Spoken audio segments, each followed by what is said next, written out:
Hello, and welcome to the asynchronous recording of the English 1 through 4 webinar on bundling indicators across strands.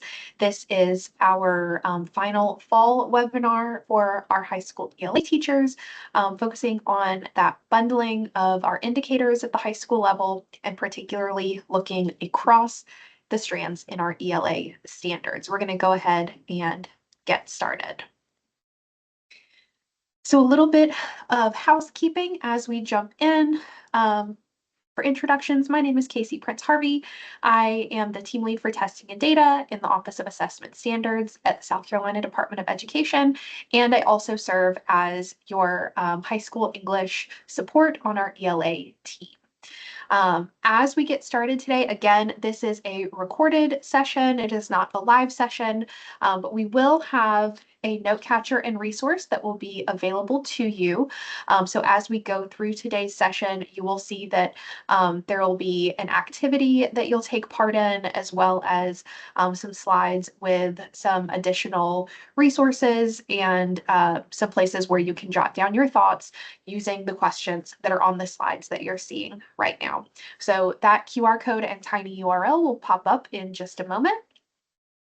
Additionally, as we talk about our topic today, which is bundling indicators, we will briefly discuss the connection of this process to your high quality instructional materials, and the examples that we will go through today are in addition to your high quality instructional materials. So in addition to what is shared today, please be sure to consult your high quality instructional materials for resources and engagements to support student learning.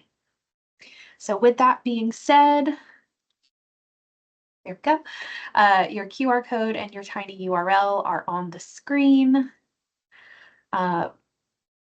Once you open up that link or that tiny URL, it will take you to a forced copy. It'll ask if you want to make a copy of the slides. And once you do, that will be your copy to type on and manipulate as we go through today's activity. So our purpose for today with this recording is to explore structures and processes for bundling indicators across strands within our 2024 South Carolina College and Career Ready ELA standards to support intentional planning and instruction for English 1 through 4. So this is a bit of a series that we have been working on going back to the spring of 2025, where we looked at the general overview of bundling, and then earlier this fall, we moved into bundling within single strands. So now we're moving on to that next portion of that process, which is looking across our strands, particularly in English 1 through 4. And as we think about that today, I want to start with just a little something to ground our work. And this is something that you may be quite familiar with. And if you've attended any of my sessions previously, you will know that we often refer to this resource, and that is the profile of the South Carolina graduate. So our profile of the South Carolina graduate outlines the knowledge, skills, and characteristics of a student who has completed their education in South Carolina, and it goes beyond the individual classroom and into that college, career, and military readiness. And I like to bring this up in my trainings for a couple of reasons. First being that as students are at the high school level, they're moving closer and closer to that graduation. And so we start to see these traits a little bit more in action.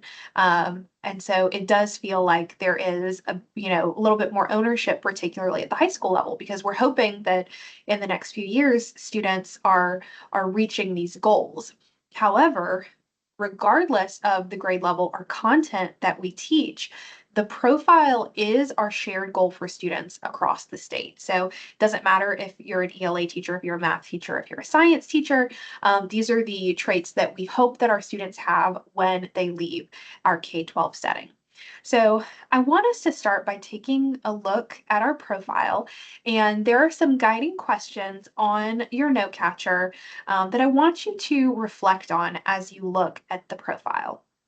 So as you are taking a look, um, I want you to consider that ELA lens a little bit. Where do you see within our profile natural connections to ELA? Where do we see skills, characteristics, knowledge that is connected to what we do in our ELA classroom? Where is that presented in our profile?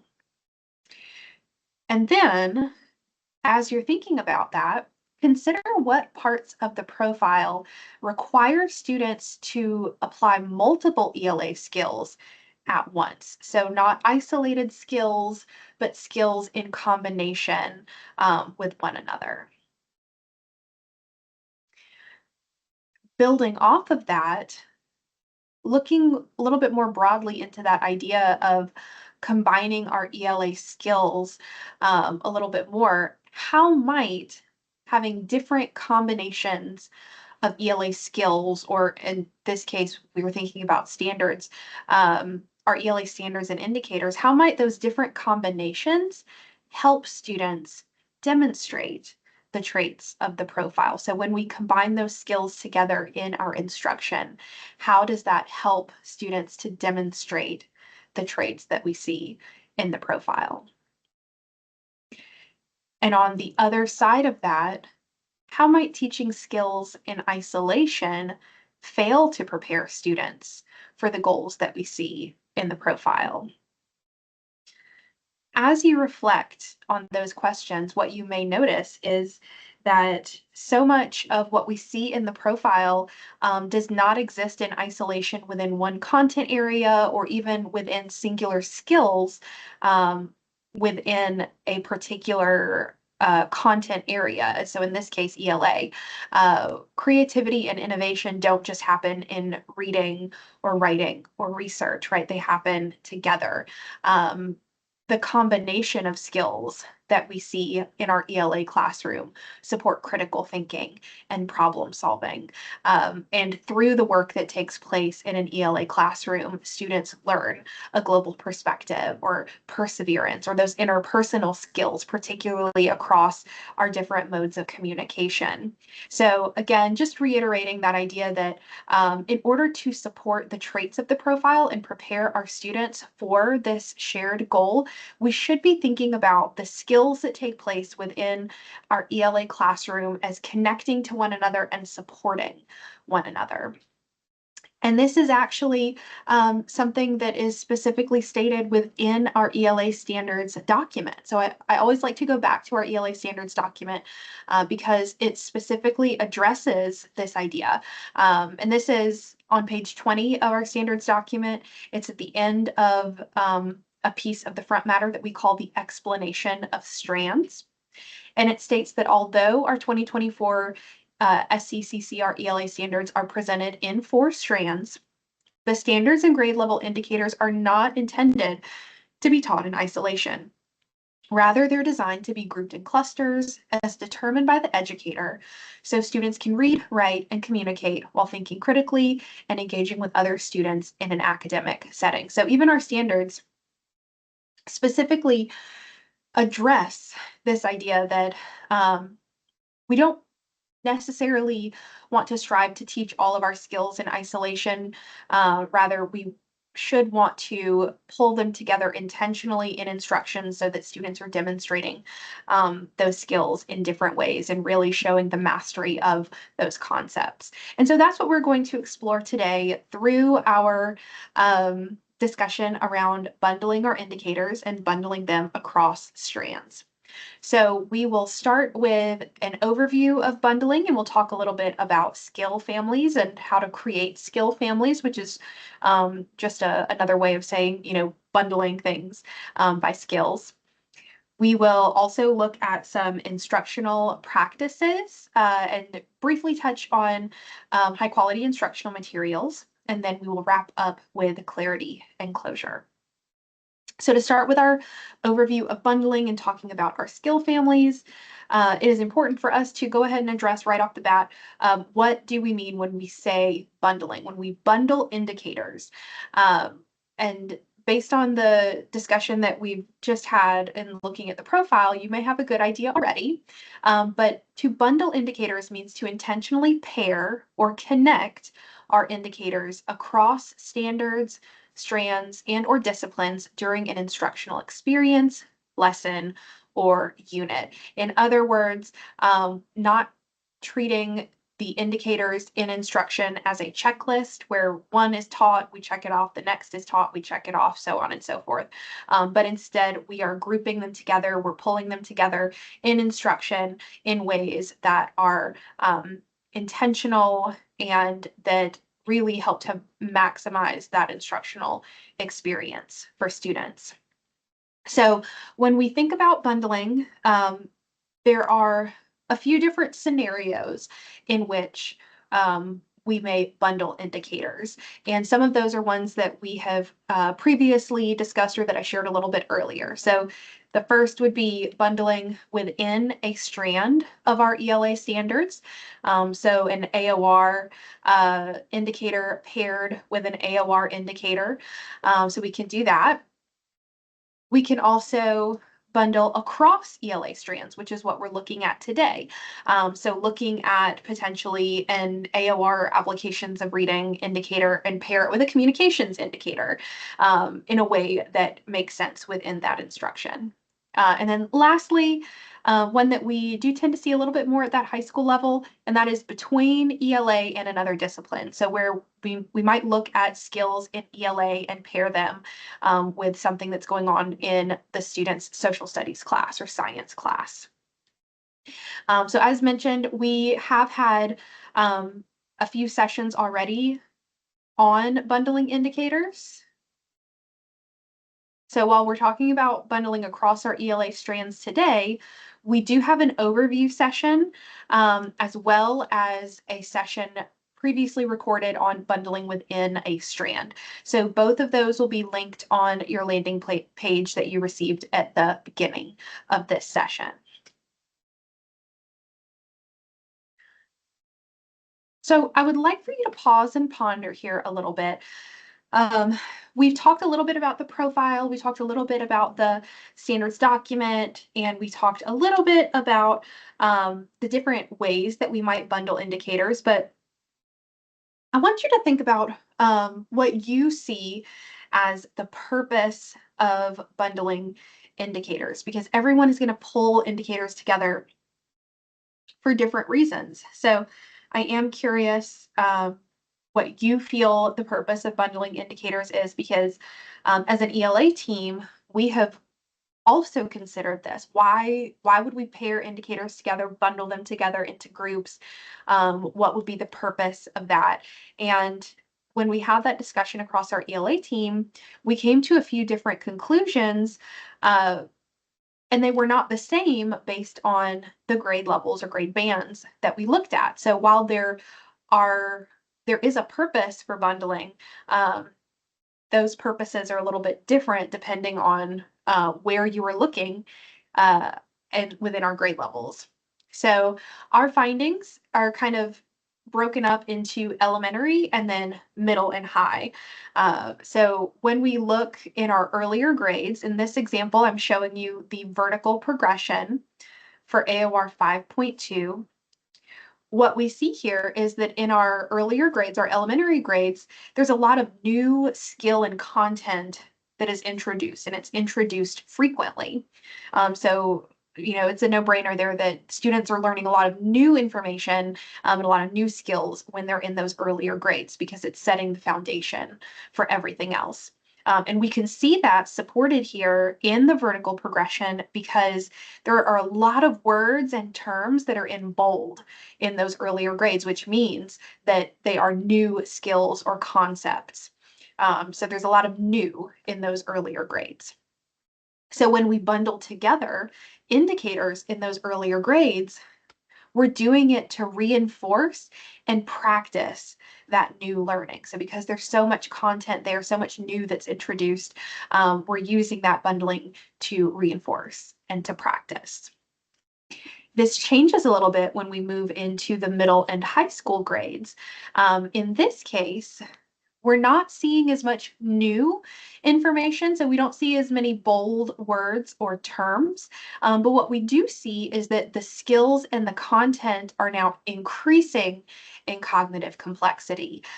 So we're moving from, explaining to analyzing, to evaluating, to then evaluating and critiquing. So we're going deeper as opposed to wider in those later grades.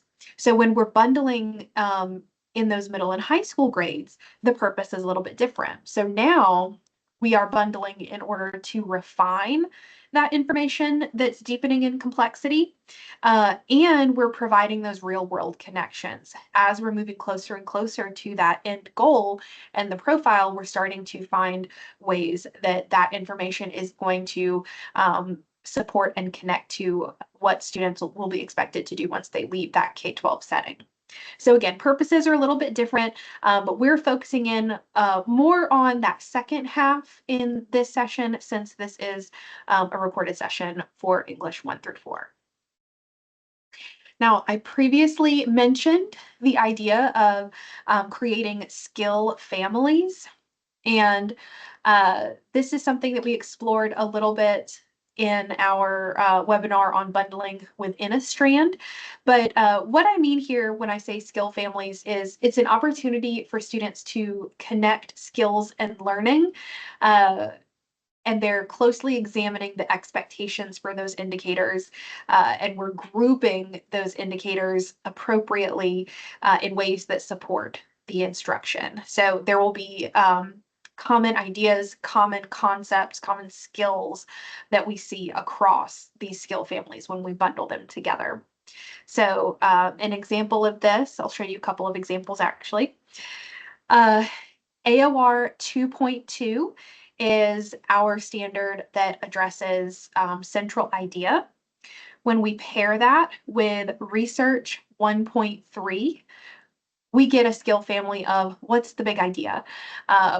So what we're looking at here is, gathering information from, a variety of resources, determining what the central idea or ideas of those texts are and whether or not they're relevant to our purpose within our research. We could also pair together Research 1.2 and Communication 2.1b, which is our informational text writing or informative or expository writing. In that case, both are looking at relevance. So we're considering the relevance of the information that we're gathering, and then we're using that relevant information in our writing. Lastly, we could pair the indicators Communication 1.1, which is argumentative writing, with our Applications of Reading Standard 5.3, which is argument and rhetoric. So you would think when you are writing an argument, you should be reading critically and considering the arguments and rhetoric of other authors, which is what 5.3 is. So together, the skill family that we have created here would be claims, reasoning, and evidence, which are the things that you would be looking at within the text of another person in order to build your own arguments that include those same components. So these are just a few examples of some small skill families. We will look in just a moment at some bigger skill families that include multiple indicators beyond just the two. But I did want to show you just a few examples here and also reiterate that it's important to remember that bundling indicators should not bypass explicit instruction. And so while we're looking at examples of student experience with bundling indicators here, just keep in mind that there is a time and place for both that and explicit instruction. So we wouldn't just want to bundle together AOR 2.2 and 1.3 and never talk about those skills individually as well, or teach them in one example here and then check them off, because we can't necessarily ensure that the students have mastered that concept completely. So just keeping in mind that explicit instruction in each of these indicators does have its time and place as well. So we've considered a few different bundles, and I want you to also consider something that is new within our 2024 ELA standards, and that would be our overarching expectations.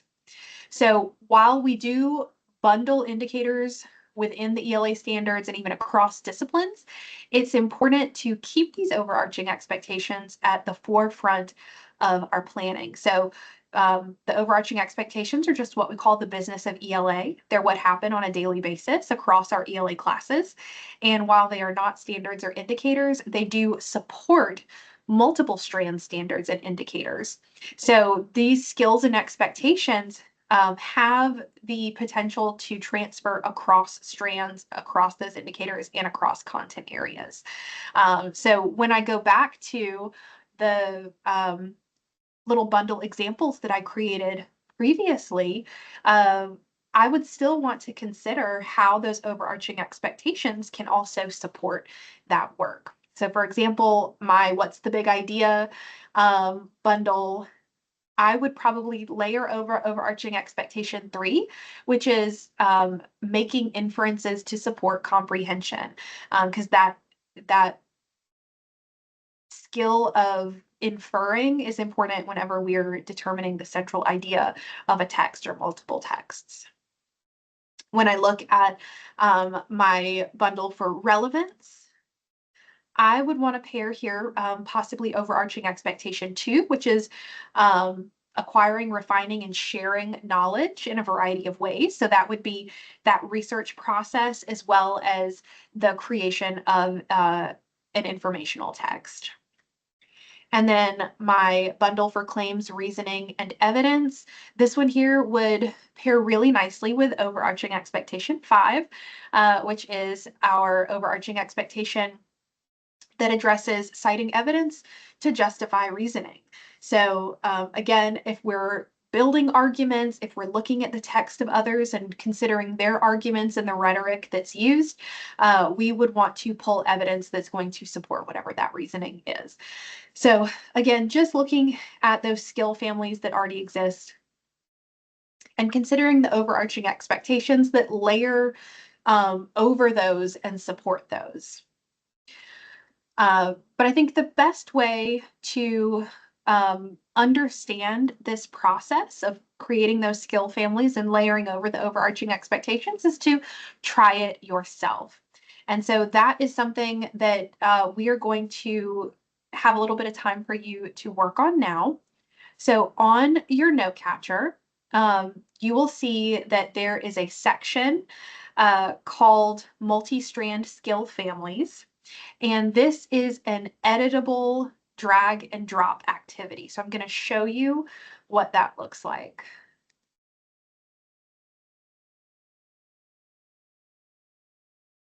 Okay. So this is what your note catcher should look like. You should see you had your questions for the profile, and then there's going to be a section called Multi-Strand Skill Families. And within this section, you will see that I have provided the overarching expectations as well as your standards for applications of reading, research, and communications. Now, in this case, I have pulled English 2 indicators as the example. So all of your standards here, they're going to have those English 2 indicators. Okay. If you wanted to repeat this process with your audience, you could take these same slides and just pull out that indicator and swap it out with English 1, 3, or 4, or any other grade level. But in this example, we're just going to look at English 2. So you have slides for each of those strands with the grade level indicators. And then you have right after that on slide 9, a little bit of what I'm calling a placemat.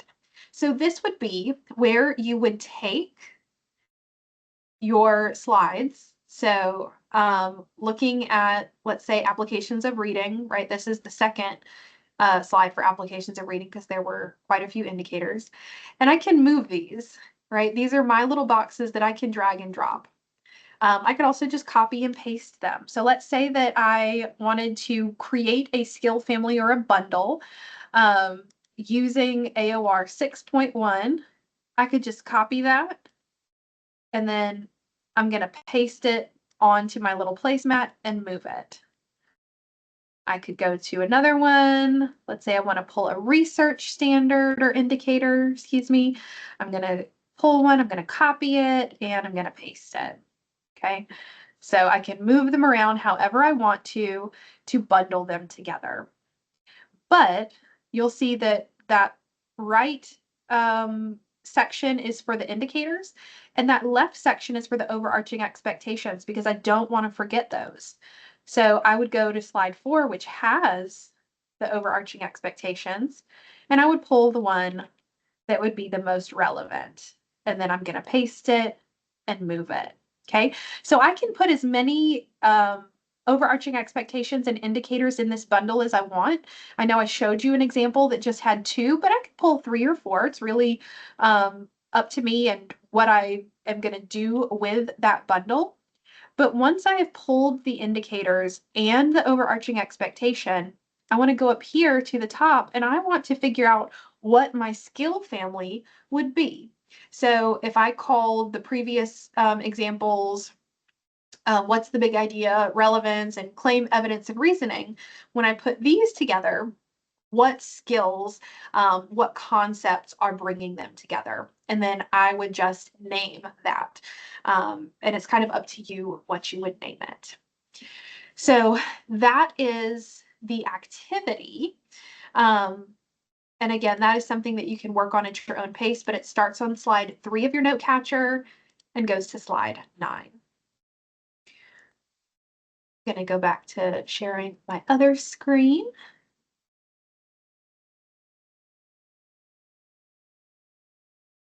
Okay, so once you've had a chance to work through that process and pull together your bundles and start thinking about your skill families, you might be wondering, because I showed you examples and you have that place to name them, you might be wondering, where's the list of skill families, right? Where is the SCDE list of all of the different indicators that can be bundled together and what skill families you might call them. And there's a multi-part answer here. The first part being that there is no one agreed upon list of skill families. And that's because they're determined by the indicators that you select. So what I mean by that is you might put one pairing of indicators together and it'll create a skill family. But if you add in a third, it might create something entirely new. So there are many, many, many, many different options for how those things could pair together. There's no one right answer. And really, when we think about bundling and creating the skill families, the goal overall is to intentionally pull those indicators together by skill and content in order to maximize that instruction. So whatever you call it is entirely up to you. I could call something "What's the big idea?" or I could call it "Central idea," or I could call it "Looking at ideas." But the point is still the same, that we're pulling these things together because they're addressing that task of considering central ideas of texts. So while there is not a list of skill families, it is broad, it is open to where you would name it whatever you would want to name it based on the indicators that you've selected. So there's a little bit of autonomy there. So with that being said, let's talk a little bit about using these bundles in instruction and where that high quality instructional material also comes into play. So we talked about some bundling scenarios, which are, within a strand, across strands. or with ELA and another discipline, so across disciplines. We also have some formats in which we could provide instruction around those bundles, and those would be through a theme, through a project, and through real world situations or problems. We've kind of paired these together based on those bundling scenarios. We've kind of put together a format and a scenario. So in our last webinar, we talked about bundling within a strand and doing that by creating a theme. So we're going to teach thematically and we're going to bundle our indicators within one strand. So for this webinar, we're going to talk about looking across our strands and bundling those indicators and instruction through a project. Now, before we do that, we need to address that question, what do we mean when we say project? And this is not the definition of project. There are many ways that you could define a project, but for our purposes within this webinar, I do have a definition for you, and that is an intentional learning experience in which students apply academic content and grade level indicators together to address a question, problem, or outcome. Emphasis is on the authentic use of skills, collaboration, and the creation of a product or performance, regardless of scale or when it occurs within the instructional framework. And that's the important part that I want to note here, that when we are discussing projects in this particular scenario, it doesn't necessarily mean like the big end of unit project. What we mean here is that we're combining our indicators together. We're authentically using our skills, and there's the creation of some sort of product or performance, whatever that may be, at whatever scale. So it's a little bit more flexible than project as you may have heard it or used it in the past. So when I think about a project, I'm going to go back to a bundle. And so I'm going to walk you through this a little bit. Let's say that I went through that bundling experience, right, that you just did with your slides. And in this case, I'm going to do it for English 1. So I pulled together AOR 4.1, which is perspective and purpose in informational text. I've also added in AOR 5.3, which is that argument and rhetoric indicator. Then I'm pulling in C 1.1, that's argumentative writing. And remember, that was one of the little bundle examples I showed you before. But then I'm also going to add in communication 8.1, which is collaboration and perspective. And that would be our indicator where students interact with one another through conversation or structured discussion. Okay, so when I pull all of those together, I think about the overarching expectations that might support this. I'm seeing we're looking at different perspectives in different texts. We're looking at how authors argue claims and ideas. We're going to write our own arguments, and we're going to have conversation with one another and potentially share our ideas, our thoughts, our arguments with one another. So my overarching expectations that would support that might be OE1, which is reading and writing for a variety of purposes. OE4, which is communicating with others and using active listening skills. And then OE6, which would be creating quality work by adhering to a specific format. So all of that kind of comes together into my project, which I am calling Point Counterpoint. You may recognize that. It was a segment on 60 Minutes from back in the day where two people would argue opposing views of the same topic. And so for this project, I think what that might look like is students looking at multiple texts and multiple arguments. They're going to consider those different authors' arguments and what their perspective, what their purpose was in the text. And they're going to use what they've learned from that process to create their own arguments, part of which will be written and then part of which will be spoken through some sort of discussion format. That could be a speech or a debate or something like that. So there's my project, right?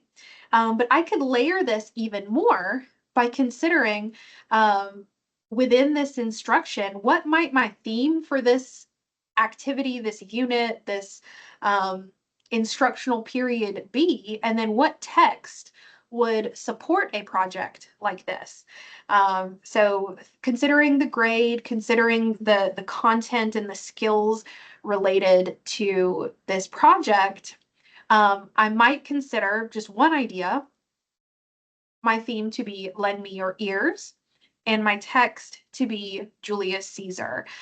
Again, we could be looking specifically at the speeches of Mark Antony and Brutus, considering the different ways that they share their ideas, pulling other examples of ways that authors share ideas, um, and use that to encourage students to create their own arguments and share information with one another.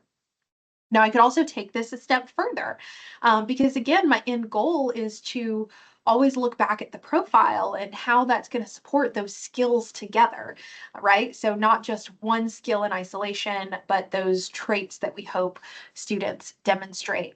And so, when I looked at the profile, I connected this project and the overall idea here to critical thinking, communication, information, media, and technology, and global perspective. And that global perspective especially comes through the collaboration and perspective, where students are having conversation with one another, but also when they are looking at a variety of perspectives in the texts that they are analyzing. So again, just pulling together those four indicators, I have a project, I have a text, I now have sort of that big overarching theme for the instruction that I can share, and I'm connecting it to those bigger ideas within the profile. So the process of that intentional bundling is going to yield some, really exciting results. So I would encourage you to try it again. On your note catcher, you had your placemat where you could move around your different indicators and your overarching expectations, and you could build your own bundle. I want you to look back at that bundle that you created. Of course, make any adjustments that you feel like you would want to make. But on slide 10, there are some reflection questions or some extension questions where I would ask you to think about some of the things that I just talked about in my own example. So what might this look like in instruction? If you were to pull this bundle together, what could it look like in instruction? What might that end result or project look like? So what would you have students do with it to demonstrate that mastery? Again, it could be small scale, it could be large scale. And then what themes and or texts could be used to be the conduit for those skills within that bundle. So again, pulling all of those pieces together now and thinking about what that actionable next step can be with the bundle that was created. And that's on slide 10 of your note catcher. I do want to pause here as well, just to give you the reminder that your high quality instructional materials are often organized in bundles, but it's going to look a little bit different, based on the text and based on the structure of that text. Often your high quality instructional materials are organized into thematic units. So those themes are already put together for you. Or within the goals of the unit, for example, you may see the bundling together of specific indicators or these larger ideas. And so in this case, I encourage you to take a look at the structure of your material to see what bundles are already naturally occurring, or within individual projects or lessons to see what indicators are emphasized and how they could be enhanced through that additional bundling. For example, I have one of the materials right here. I was just taking a look and I noticed that there was an activity where students were going to create a presentation. And that was particularly addressing AOR 7.1, which is communicating ideas. and AOR 9.1, which is evaluating the ideas of others. So they're going to make a presentation, they're going to look at one another's presentations. And while that is great, we could enhance that activity or enhance that project a little bit more by adding in research indicators because they're going to be gathering information for their presentation. And we could also layer in AOR 10, which is our indicator that addresses print and non-print formats. So through that presentation, how might the information be conveyed and what makes those different formats the best choice for that presentation. So again, we're taking something that's already there within the material and we're just considering ways that we can bundle those indicators to enhance things a little bit more, or seeing something that is already bundled together that's great and good to go, and considering that text, that theme, and how those things can support the instruction. So again, always go back to that material to take a look at what is there. And as we move forward on our ELA team, we'll also be pulling in more examples within the high quality instructional materials to support your instruction. So again, I want you to pause here and think about how this knowledge might impact your planning and instruction. So now that you have walked through this process, you've seen some of those examples, how could this impact what you do moving forward? Or how does this affirm what you already do? Because bundling oftentimes is a natural process that is occurring in ELA classrooms. So how does this affirm or support what you're already doing? So just think on that as we move to our clarity and closure. So to close out, in your note catcher, you will see that you have 3 reflection questions and a space to jot down your thoughts.